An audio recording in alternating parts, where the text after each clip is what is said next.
बचपन की कोई चीज याद है? कोई ऐसा खिलौना, कोई ऐसी डॉल जो हमारी दुनिया हुआ करती थी? वो सिर्फ चीजें नहीं होती, उनमें हमारी यादें, हमारी भावनाएं बस जाती हैं। लेकिन क्या हो अगर किसी खिलौने में यादों से भी ज्यादा कुछ बस जाए? क्या एक बच्चे का खिलौना सिर्फ यादों को संजोता है या उससे भी कहीं ज्यादा कुछ और? यही सवाल हमें जापान की एक सच्ची और अविश्वसनीय रूप से डरावनी कहानी की तरफ ले जाता है। एक ऐसी कहानी जो शायद डॉल्स को देखने का नजरिया ही बदल कर रख दे। तो चलिए कहानी की शुरुआत करते हैं।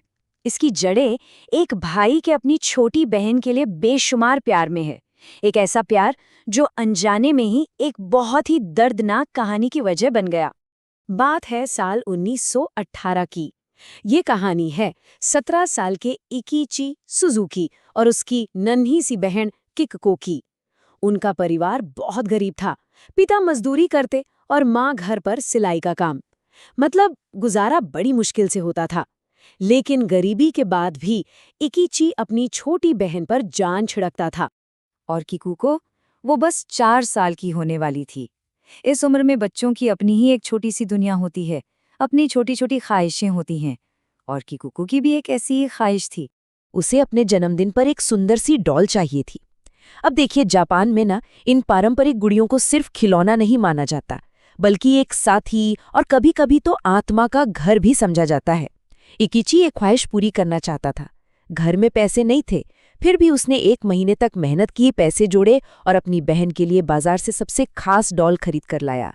लाल किमोनो पहने एक गुड़िया जिसके चेहरे पर एक अजीब सी शांति थी। वो डॉल घर में खुशियां तो ले आई, लेकिन वो खुशियां ज्यादा दिन तक ठहर नहीं सकीं। कहानी का ये हिस्सा थोड़ा दिल तोड़ने वाला है, क्योंकि एक अधूरा वादा उन खुशियों पर हमेशा के लिए ग्रहण लगाने वाला था। अपने जन्मदिन का तोहफा देखकर किकुको की खुशी का तो कोई ठिकाना ही नहीं था। उसने डॉल का नाम रखा ओकीको, और बस वो उसकी परछाई बन गई।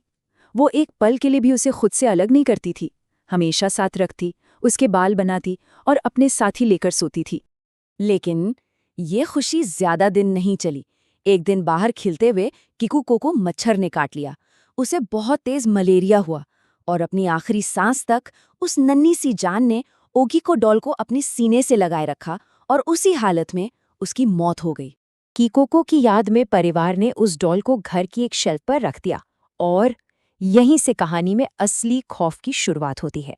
एक रात इकिची को घर के हॉल से किकुको की हल्की हल्की फुसफुसाने की आवाजें आईं, जैसे वो कुछ बोल रही हो और धीरे धीरे हंस रही हो। इसके बाद तो ये सिलसिला ही शुरू हो गया। कभी किकुको की बनाई ड्राइंग्स कमरे में बिखरी मिलती, तो कभी डॉल अपनी जगह से हिलकर कहीं और पड़ी होती। और फिर एक दिन इकिची ने कुछ ऐसा देखा जिसने उसे अंदर तक हिलाकर रख दिया। डॉल के बाल, जो पहले सिर्फ गर्दन तक थे, अब वो लंबे होकर उसके कंधों तक आ रहे थे। सिर्फ इतना ही नहीं, उसके काले बाल अब इंसानी बालों की तरह भूरे हो रहे थे और उनके सिरे भी 2 मुंहे हो गए थे। इकिची के माँ ने इसे वहम मानकर डॉल के बाल वापस गर्दन तक काट दिए, और शायद ये उनकी जिंदगी की सबसे बड़ी गलती थी। बाल काटते ही सुजुकी परिवार की जिंदगी जैसे नर्क बन गई। उस रात से उन्हें भयानक सपने आने लगे, जिसमें ओकीको डॉल उन्हें डराती थी, उन्हें मारने की कोशिश करती थी। अब घर में जो हो रहा था वो किसी श्राप से कम नहीं था। परिवार को उस डॉल से बहुत ज्यादा डर लगने लगा था, तो उन्होंने उससे छुटकारा पाने का फैसला किया। एक दिन पिता ने हिम्मत करके उस डॉल को पास के एक मैदान में गाड़ दिया, लेकिन उसी रात दरवाजे पर जोर जोर से पीटने की आवाजें आने लगीं। साथ में किकुको के रोने की आवाज भी, जैसे वो बाहर दर्द में चीख रही हो। जब पिता ने दरवाजा खोला तो सामने ओकीको डॉल खड़ी थी, और इससे पहले कि वो कुछ समझ पाते, डॉल के बाल तेजी से बढ़े और उनकी गर्दन से लिपटकर उनका गला घोटने लगे। अपने पिता को मरता देख इकिची ने डॉल के सामने चिल्लाकर अपने बहन का नाम पुकारा, किकुको, और अचानक सब कुछ शांत हो गया। डॉल एकदम बेजान हो गई, उसके बालों की पकड़ ढीली पड़ गई। मतलब साफ था, उस आत्मा का जुड़ाव किकुको के नाम से था। ये डरावना सिलसिला कोई 1-2 साल नहीं, बल्कि पूरे 20 साल तक चला। हर साल किकुको के जन्मदिन के आसपास घर में ये अजीब घटनाएं और भी ज्यादा बढ़ जाती थी। 20 साल इस डर के साये में जीने के बाद परिवार ने आखिरकार हार मान ली। उन्होंने एक आखिरी फैसला लिया। उन्होंने उस डॉल को जापान के मन्नेंजी बौद्ध मंदिर में भिक्षुओं को सौंप दिया। वहां उस डॉल को पवित्र करने की बहुत कोशिशें की गई, लेकिन उस पर किसी भी चीज का कोई असर नहीं हुआ। आज करीब 100 साल बीत चुके हैं, लेकिन वो डॉल आज भी उसी मंदिर में रखी हुई है।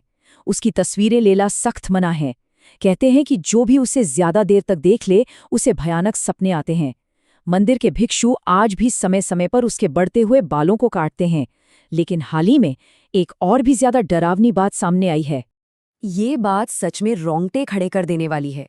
उस डॉल का मुंह धीरे धीरे खुल रहा है और लोगों को उसके अंदर दांत उगते हुए भी दिखाई दे रहे हैं।